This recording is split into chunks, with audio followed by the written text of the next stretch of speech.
How's it going, everyone? Welcome to today's video. So I am in the process of buying a new camera right now, and I was between the Sony FX30, which was just announced the other day, and the Sony A7 IV, which is a full frame camera that was released last year. They're pretty similar in price, which was why I was kind of debating between the two, but upon doing my research, I've noticed that they are for two completely different types of shooters.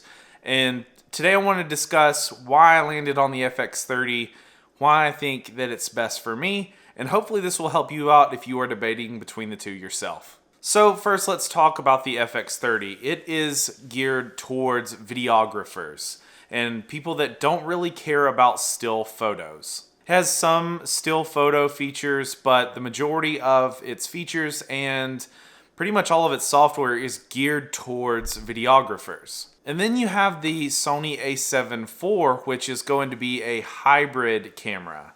This is geared towards people that want to do both photography and videography. It's pretty good at photography and it's pretty good at videography, but it doesn't really have features that cater to either of them in a specific way. It's just kind of more of a general camera. So to put it simply, you have the FX30, which is great at video, or you have the A7 IV, which is pretty good at video and pretty good at photography. So something that a lot of people are bringing up about this is they have two different types of sensors. The FX30 has a APS-C crop sensor, while the A7 IV has a full frame sensor. And to be honest with you, this probably isn't something that you should be basing your decision on solely. There is a lot of videos out there that tell you that full frame is the way to go, and they're right in some aspects, but it really depends on what matters to you. So at a high level, I'm just going to bring up a couple things.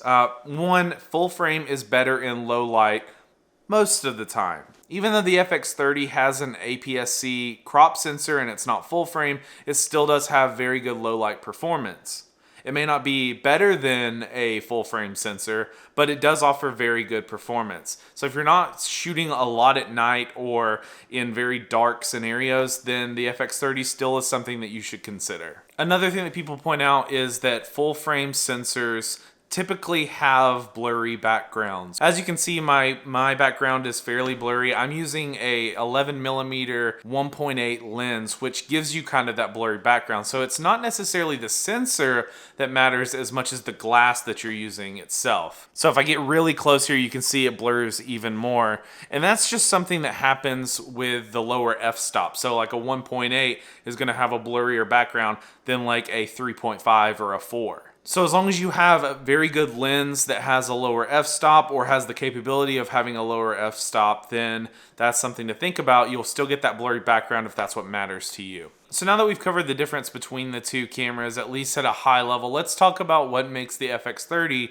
better for me and what made me decide to pre-order it over the A7 IV. Number one, I am a video shooter first and foremost. I don't really use a lot of still photography. That's what I have my iPhone for. I'm not trying to take photos and put them up on billboards like it's going on Facebook, Instagram, and that kind of stuff really doesn't matter for full frame.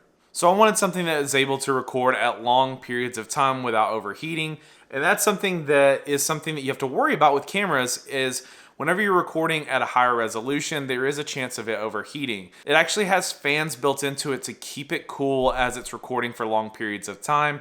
So someone like me that's wanting to start a video podcast and recording for 1 to 2 hours, maybe even 3 hours at a time sometimes, this allows me to do that without having to worry about the camera overheating. The next big thing for me was the fact that the FX30 has better video features. Specifically video frame rates we'll talk about real quick. The main one being it records in 4K 60 without an additional crop. A lot of cameras that are released right now have the ability to shoot in higher frame rates, but the image crops in even further. So like where you see me here now, if I were to be recording this in like 120 frames a second, it would be chopped in like this. And to be honest with you, I just didn't want something that crops in even further. I wanted to make sure that there was no additional crop in 60 frames a second and anything below that really. I can understand having a crop for higher like slow motion video and stuff like that. But for something that is literally a default frame rate that you can upload to YouTube, I didn't want an additional crop on that. And that is something that the A7 IV could not offer me.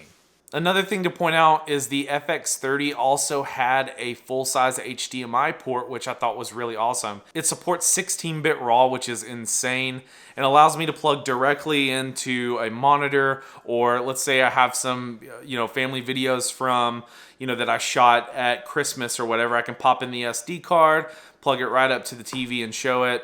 That's a very niche use case, but it is awesome to see a full-size HDMI port on this camera. Most cinema cameras have this feature, but you wouldn't see that as something that's very common in a hybrid camera like the A7 IV and stuff along those lines. And lastly, I can get the FX30 cheaper than the A7 IV. The FX30 also comes bundled with a XLR handle if you want it to. That's a new handle that's been available for the FX30 and FX3 cameras. It allows you to plug 2 XLR cables in, has preamps on it and everything. It's pretty awesome. I think that comes to $2,200 compared to the $2,400 or $2,500 the A7 IV was just for the body alone. That's not including the lenses that you have to buy, which full frame lenses cost more than APS-C lenses. So I'm able to keep more money in my pocket, have features I want, and get a really, really good solid camera in the FX30. So that's why I went with it. So why was I really on the fence to begin with? Well, there were really 2 reasons why I was. One, the pricing is very similar. And until I did my research, I didn't realize that they were meant for 2 different shooters. So that is something I had to really decide, what am I using this camera for? Does stills really matter to me? And, is it worth having something that doesn't have all the video features that I would be using? Also, I just bought into the full frame hype thinking that it was like what I needed to buy because it's a better sensor. It really just depends on who you are, and the more research you do into it, look up some videos out there like APS-C cameras versus full frame cameras, and you'll be surprised on the amount of like professional photographers that say you do not need full frame.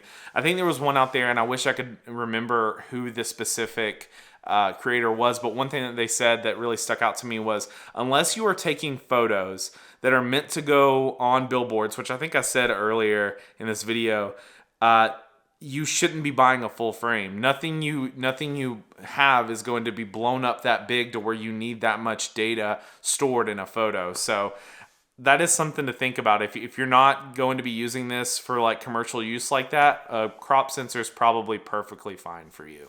So why not get the FX30 if you're going to get a crop sensor and have an amazing video camera? So I hope to do some more videos on it once it arrives. Right now I've got a November 9th delivery date, hopefully sooner, but we'll see. But hopefully this helped you with your decision on the FX30 versus the A7 IV and why I'm getting the FX30. So thank you guys for checking out today's video. We'll see you next time on Shayway Tech.